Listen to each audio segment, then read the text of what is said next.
नमस्कार दोस्तों, बहुत बहुत स्वागत है आप सभी का आपके अपने YouTube चैनल सीप कैंपस पर।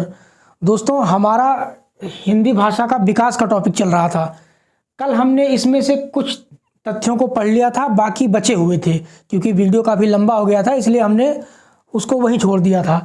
कल की क्लास में हमने भाषा क्या होती है, विचार क्या है, संप्रेषण क्या है, संप्रेषण कितने प्रकार का होता है, उसके बाद भाषा शब्द किस भाषा का है और इसका क्या अर्थ होता है, और कुछ तथ्य देखे थे।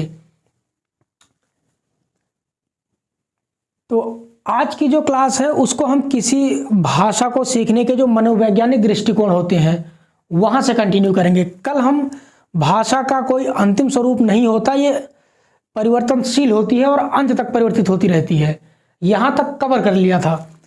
तो मनोवैज्ञानिक दृष्टिकोण को आज देखेंगे और बाकी का जो बचा हुआ पोर्शन है इसको कंप्लीट करेंगे। तो चलिए अब अपना पॉइंट देखते हैं कि किसी भाषा को सीखने के मनोवैज्ञानिक दृष्टिकोण क्या हो सकते हैं। अगला पॉइंट है किसी भी भाषा को सीखने के मनोवैज्ञानिक दृष्टिकोण। यानी हमने देख लिया कि भाषा क्या है, किस तरीके से सीखी जा सकती है, लेकिन अब अगर हमें भाषा सीखनी है तो हमारे पास क्या क्या होना चाहिए, यानी हमारे अपने अंदर किस तरह की भावना होनी चाहिए भाषा को सीखने के लिए, मनोवैज्ञानिक दृष्टिकोण क्या होना चाहिए। तो किसी भी भाषा को सीखने के लिए तीन चीज़ें बहुत ही ज़रूरी हैं। सबसे पहला, आपके अंदर जिज्ञासा होनी चाहिए। जिज्ञासा यानी मन की इच्छा होनी चाहिए। अगर मन की इच्छा नहीं होगी तो आप कुछ नहीं सीख सकते। दूसरा, अनुकरण। अनुकरण यानी नकल। आपके अंदर इच्छा तो है, आप इंग्लिश सीखना चाहते हैं, लेकिन सिर्फ सीखना चाहते हैं, आप उसकी प्रैक्टिस नहीं करते, आप कहीं से पढ़ते नहीं हैं, दूसरों को सुन के उसकी नकल नहीं करते, आप कैसे सीख सकते हैं। इसलिए किसी भाषा को सीखने के लिए पहले मन की इच्छा यानी जिज्ञासा हो, उसके बाद अनुकरण यानी नकल करनी चाहिए। उसके बाद आपने एक बार नकल कर ली, आप भाषा के वैज्ञानिक नहीं बनेंगे। अब आपको उस नकल को बार बार रिपीट करना होगा, उसका अभ्यास करना होगा। तो तीसरा आपका जो मनोवैज्ञानिक दृष्टिकोण है वो है अभ्यास। यानी आप किसी भाषा को सीखें, उसके लिए जिज्ञासा, अनुकरण और अभ्यास, तीन मनोवैज्ञानिक दृष्टिकोण होने चाहिए। उसके बाद अगला पॉइंट है कि भाषा का विकास क्रम, यानी किसी भाषा का विकास किस तरह से होता है, किस क्रम में होता है।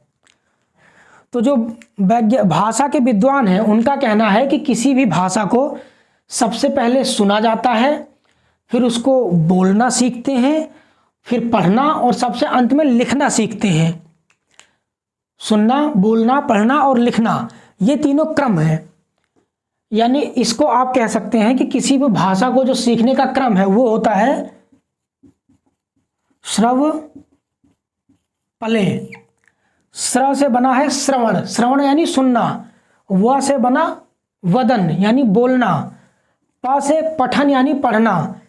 ले से बना लेखन यानी लिखना, या इसको हम सुवपली भी कहते हैं। इन दोनों शब्दों को आप नोट कीजिए, ये दोनों शब्द कई बार पेपर में आते हैं कि भाषा के विकास का क्रम क्या है। श्रवपले या इन्हीं शब्दों को आगे पीछे कर दिया जाता है और आपसे पूछा जाता है सही क्रम क्या है, तो आप श्रवपले या फिर शुभोपली को चुनेंगे। सुनना, बोलना, पढ़ना और लिखना, तो ये होता है भाषा के विकास का क्रम। लेकिन एक थी मैडम मारिया मांटेसी। तो मैडम मारिया मांटेसी जो है, इन्होंने कहा कि ये जो श्रवपले यानी शुभोपली है ये भाषा के विकास का क्रम नहीं है। यानी हम पहले सुनना, बोलना, पढ़ना और लिखना नहीं सीखते, बल्कि उन्होंने कहा कि जो भाषा का विकास है वो इस क्रम में होता है।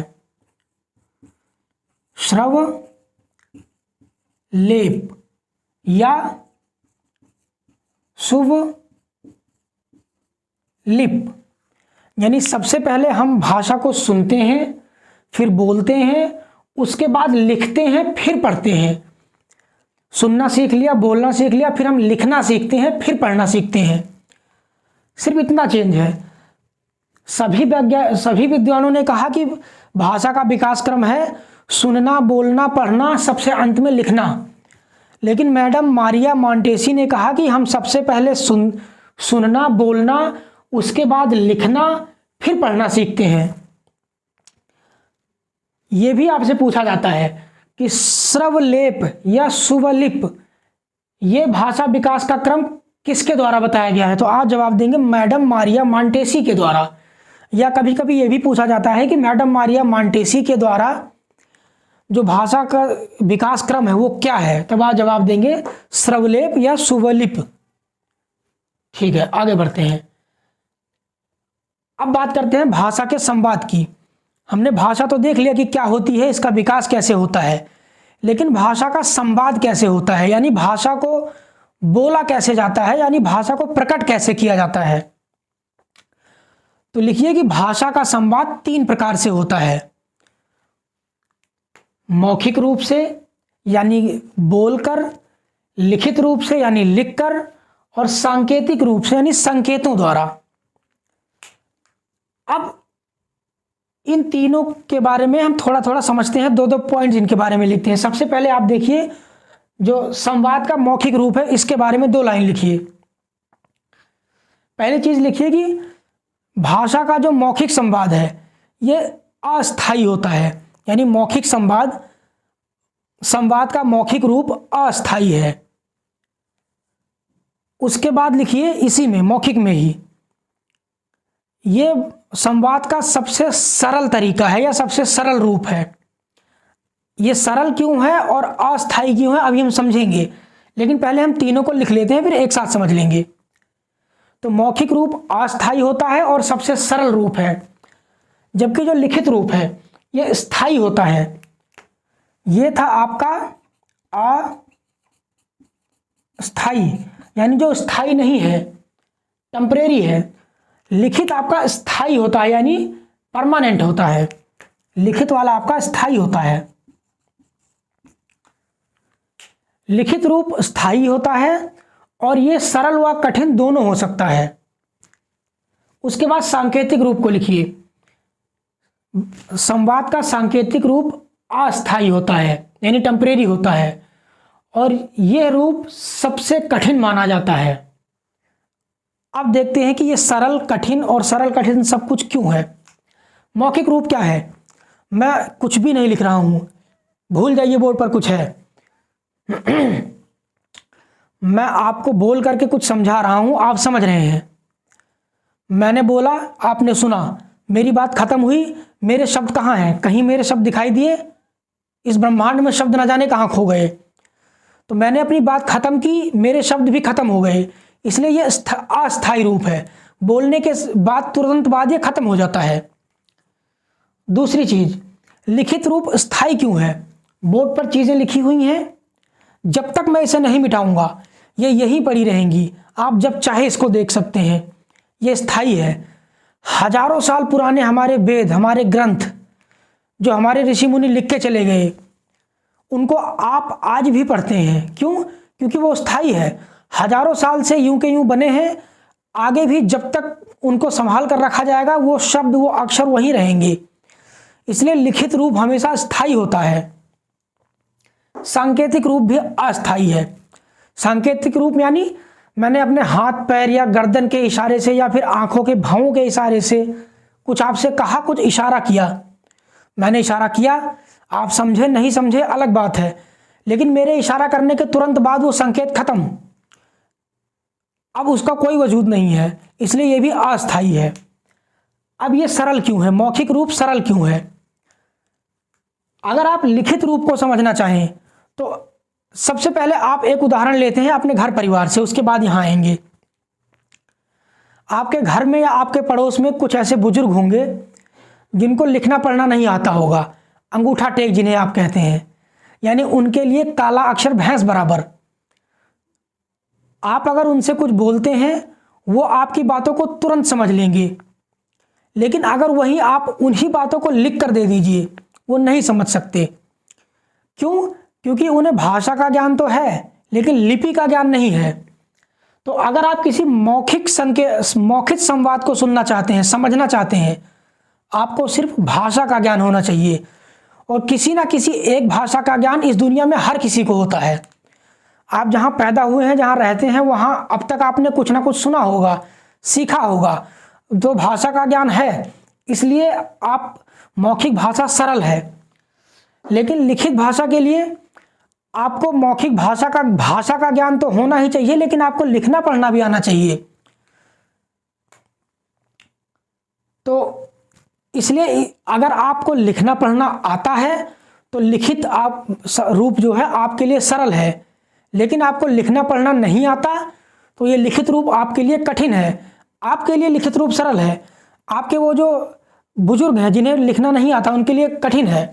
इसलिए कहा गया कि ये सरल और कठिन दोनों हो सकती है। लेकिन जो सांकेतिक रूप है वो सबसे कठिन है। क्यों कठिन है? आप खड़े हुए हैं, आपका मित्र सामने से आता दिखाई दिया, आपने उससे अपनी भवें उछाल कर कहा।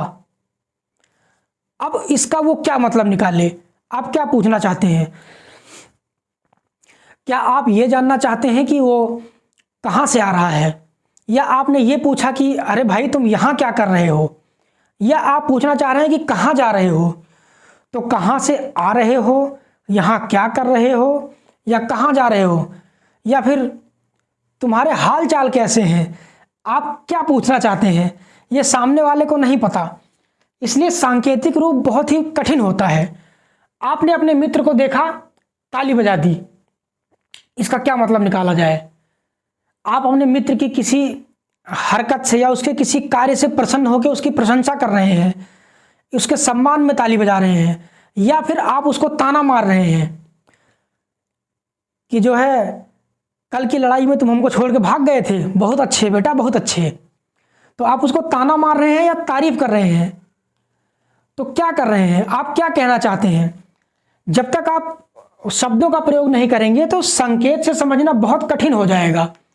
इसलिए कहा जाता है कि सांकेतिक रूप सबसे कठिन है। अब इसके आगे लिखिए, मौखिक रूप को भाषा का मूल रूप माना जाता है। मूल रूप क्यों? मूल रूप यानी बिल्कुल शुरुआती रूप। तो आप जानते हैं कि लोगों ने पहले लिखना नहीं सीखा होगा, पहले लोगों ने बोलना सीखा होगा। पुराने टाइम पे जब लोग पशु पक्षियों की तरह बोलते थे, यानी किसी न किसी हु हा की आवाज़ से वार्तालाप करते थे, उसके बाद उन्होंने कुछ शब्दों को जन्म दिया, अपने दिमाग से कुछ शब्द बनाए, उनका प्रयोग करके बोलने लगे, बाद में लिखना सीखा।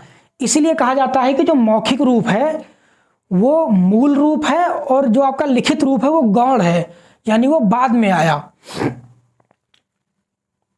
तो मौखिक भाषा का मौखिक रूप मूल रूप है और लिखित रूप गौण माना जाता है। अब यहां तक हमने भाषा के बारे में सब कुछ देख लिया, सब कुछ यानी वो सब कुछ जो एग्जाम की दृष्टि से महत्वपूर्ण है। वैसे तो भाषा का टॉपिक बहुत बड़ा है, इसे पढ़ने में समझने में सालों का टाइम लग जाता है। चलिए अब हम देखते हैं भाषा परिवार। भाषा परिवार क्या है? भाषा परिवार से पहले आप अपने परिवार के बारे में बात कीजिए। परिवार क्या होता है? परिवार का अर्थ है कुछ लोगों का ऐसा समूह, ऐसा ग्रुप, जहां पर जो ग्रुप के सभी लोग हैं वो एक दूसरे से किसी ना किसी तरह संबंध में हो, यानी उनका एक दूसरे के साथ कुछ ना कुछ संबंध हो, वो परिवार होता है। आपके परिवार में आप हैं, आपका कोई भाई या बहन होगा, आपके माता पिता, आपके चाचा ताऊ, बहुत सारे लोग होंगे। पूरा एक समूह है और सब एक दूसरे से जुड़े हुए हैं। कोई किसी का भाई है, कोई किसी की बहन है, कोई किसी का चाचा है, कोई किसी का पिता है। तो सबका एक दूसरे से रिश्ता है, इसलिए वो एक परिवार है। इसी तरीके से जो भाषा परिवार है, इसमें कहा जाता है कि जो भाषाएं हैं उनमें भाषाओं का ऐसा समूह जो एक दूसरे से जुड़ी हों, जिनका एक दूसरे से कोई संबंध हो, वो भाषा परिवार है। यानी आपस में संबंधित भाषाओं का समूह भाषा परिवार कहलाता है। विश्व में लगभग 7,000 भाषाएं हैं, यानी 6,890 के आसपास भाषाएं हैं। तो इसलिए हम लिखते हैं कि लगभग 7,000 भाषाएं हैं। और इन 7,000 भाषाओं को कुल 12 भाषा परिवारों में बांटा गया है। यानी कुल 12 भाषा परिवार हैं, 12 भाषा परिवार। और इन 12 भाषा परिवारों को, इन 12 भाषा परिवारों में टोटल 7,000 भाषाएं हैं। ये तो थी पूरे विश्व की बात। अब हम विश्व को छोड़ के भारत के ऊपर आते हैं। भारत की बात करें, जहां विश्व में कुल 12 परिवार हैं, वहीं भारत में टोटल 4 परिवार हैं। कौन से? सब भारोपीय परिवार, द्रविड़ परिवार, ऑस्ट्रिक और चीनी तिब्बती परिवार। भारोपीय परिवार, भारोपीय शब्द बना है भारत और यूरोप से मिलके, भारतीय और यूरोपीय यानी भारोपीय परिवार यानी इंडो यूरोपियन। ये भाषा परिवार भारत में सबसे बड़ा है, यानी लगभग 73% जो आबादी है भारत की, वो इसी भाषा परिवार का प्रयोग करती है। भारोपीय भाषा परिवार में बहुत सारी भाषाएं आती हैं, भारत की भी और विदेशों की भी। देखिए, भारोपीय परिवार में कौन कौन सी भाषाएं हैं? हिंदी, उर्दू, पंजाबी और बांग्ला, ये तो भारत की भाषाएं हैं। विदेशी भाषाओं की बात करें तो फ्रांसीसी, जर्मन, पुर्तगाली, स्पेनिश, डच और उसके बाद आपका इंग्लिश, रूसी, ये सभी भाषाएं भारोपीय भाषा परिवार में आती हैं। तो भारोपीय भाषा परिवार भारत में भी सबसे बड़ा है और विश्व में भी भारोपीय परिवार सबसे बड़ा है। उसके बाद दूसरे नंबर पर आती है द्रविड़ भाषा परिवार। द्रविड़ भाषा को बोलने वाले भारत में लगभग 25% लोग हैं। 25% लोग। द्रविड़ भाषा होती है साउथ की भाषा। साउथ में द्रविड़ प्रदेश हुआ करता था। आप अपना जब राष्ट्रगान पढ़ते हैं वहां भी आपने एक लाइन पढ़ी होगी कि द्राविड़ उत्कल बंगा, है ना। तो द्राविड़ प्रदेश हुआ करता था साउथ में, अब इसका नाम बदला गया है। तो जो द्रविड़ देश है, द्रविड़ प्रदेश है, वहां से द्रविड़ भाषा बनी है और द्रविड़ भाषा में आपकी तेलुगु, तमिल और कन्नड़ जैसी भाषाएं आती हैं। तो द्रविड़ बोलने वाले भारत में 25% लोग हैं। तीसरी है ऑस्ट्रिक भाषा। ऑस्ट्रिक भाषा होती है जो नॉर्थ ईस्ट यानी उत्तर पूर्वी एरिया, पहाड़ी एरिया है, वहां के लोग जो भाषा प्रयोग करते हैं उसको ऑस्ट्रिक भाषा कहते हैं। और ऑस्ट्रिक भाषा बोलने वालों की संख्या लगभग 1.3% है भारत की कुल जनसंख्या का।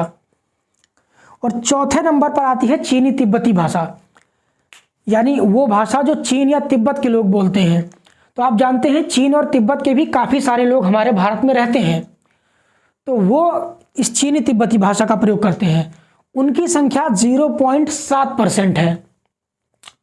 अब एक फैक्ट आप यहाँ देख लीजिए, अगर आपसे कभी भी पूछा जाए कि भारत में जो भाषा परिवार हैं उनका क्रम क्या है, यानी भाषा परिवार जो लोग बोलते हैं, तो बोली जाने वाली संख्या के आधार पर भाषा का क्रम क्या है, तो सबसे ज़्यादा भारोपीय परिवार बोली जाती है, दूसरे नंबर पर द्रविड़, तीसरे पर ऑस्ट्रिक और चौथे पर चीनी तिब्बती है। लेकिन जैसे ही सवाल आ जाए कि विश्व में जो भाषा परिवार हैं उनमें सबसे ज़्यादा बोली जाने वाली भाषा परिवार कौन सी है, तो पहले नंबर पर तो अभी भी आपकी भारोपीय परिवार ही है। भारत हो या विश्व, भारोपीय परिवार सबसे ज़्यादा बोली जाती है। लेकिन जहां भारत में चीनी तिब्बती सबसे अंत में थी, विश्व में चीनी तिब्बती बोली जाने वाली दूसरी सबसे बड़ी भाषा परिवार है। तो आप इन दोनों पॉइंट्स को ध्यान रखेंगे। अब यहां तक हमने जो भाषा का टॉपिक है उसको समाप्त किया। अब हम आगे बढ़ेंगे हिंदी भाषा पर। तो आप यहां देखिए कि हिंदी भाषा जो है भारोपीय परिवार की भाषा है। मैंने अभी अभी आपको बताया था कि हिंदी भारोपीय परिवार की भाषा है और आकृति या फिर रूप के अनुसार हिंदी वियोगात्मक तथा विश्लिष्ट है। अब देखिए, ये जो वियोगात्मक और विश्लिष्ट है वो आपको बहुत सारी किताबों में मिलेगा, लेकिन इसका अर्थ क्या है, क्यों ये विश्लिष्ट और वियोगात्मक है, ये समझते हैं। सबसे पहले देखिए विश्लिष्ट का अर्थ क्या होता है। विश्लिष्ट का अर्थ होता है विशेषण किया हुआ या अलग किया हुआ। तो जब हम कहते हैं कि हिंदी विश्लिष्ट है, आप जानते हैं कि संस्कृत भाषा से ही हिंदी का जन्म हुआ है, यानी संस्कृत को ही थोड़ा सा और एक्सप्लेन करके और परिभाषित करके हिंदी को बनाया गया। और दूसरी चीज, संस्कृत से ही अलग होकर हिंदी बनी, इसलिए ये विश्लिष्ट है। वियोगात्मक का भी यही अर्थ होता है कि ये संस्कृत से वियोग करके बनी है एक चीज। और दूसरी चीज़ वियोगात्मक का अर्थ ये भी होता है कि इसका जो शब्द है हिंदी का शब्द, इसके शब्दों का रूप यानी शाब्दिक रूप जो है ये सरल है, जबकि इसकी वाक्य की संरचना बहुत कठिन है, इसलिए इसको वियोगात्मक कहते हैं। जबकि संस्कृत भाषा जो है वो संयोगात्मक है, क्योंकि उसके शब्द बहुत कठिन है, लेकिन उसका जो प्रयोग है वाक्य प्रयोग, उसके वाक्य की संरचना बहुत सरल होती है। संस्कृत में ऐसे ऐसे शब्द हैं जिनको बोलते हुए आपकी जबान ऐंठ जाए, इसलिए संस्कृत के शब्द मुश्किल हैं लेकिन वाक्य की संरचना आसान है, वो संयोगात्मक है। लेकिन हिंदी वियोगात्मक है क्योंकि इसकी शब्द रचना आसान और वाक्य रचना बहुत मुश्किल है। तो हिंदी के बारे में हमने ये 2 पॉइंट जान लिया। अब हिंदी के बारे में और भी तथ्य पढ़ेंगे। हिंदी का विकास क्रम क्या है, कैसे विकसित हुई, कैसे उत्पन्न हुई, और भी बहुत कुछ पढ़ेंगे। लेकिन आज की क्लास को हम यहीं समाप्त कर रहे हैं क्योंकि वीडियो काफ़ी लंबा हो चुका है। तो इस टॉपिक को और आगे अगली क्लास में कंटिन्यू करेंगे और अच्छे से पढ़ेंगे। तो मिलते हैं अगली क्लास में, तब तक के लिए नमस्कार।